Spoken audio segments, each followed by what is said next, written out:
आपने मोहम्मद अली साहब बहुत शुक्रिया दुनिया न्यूज को वक्त देने के लिए। सर, कैसे एनालाइज करेंगे इस तमाम तर सिचुएशन को? इस्राएली वज़ीर आज़म के बाद अब अमरीकी सदर की जानिब से भी ये दावा सामने आ गया है कि आयतुल्लाह खामनई मारे जा चुके हैं। जी बहुत शुक्रिया। जी देखें, जो इस्राएली वज़ीर आज़म इन्होंने थोड़ी देर पहले दावा किया था, जिसको आप जानती हैं कि एक अमरीकी चैनल से बात करते हुए जो ईरानी वज़ीर खारजा हैं उन्होंने इसकी तरदीद की थी और उन्होंने कहा था कि जो ईरान के सदर हैं और उनके जो सुप्रीम रहनुमा हैं वो दोनों महफूज हैं।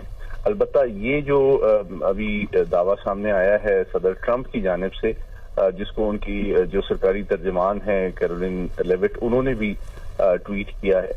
तो अलबत्ता ये एक हकीकत है कि कल रात जो पूरी स्ट्राइक्स हुई थी उसमें ईरान के सुप्रीम लीडर के दफ्तर और ईरान के सदर के जो दफ्तर हैं उनको भी बराह रास्त निशाना बनाया गया था।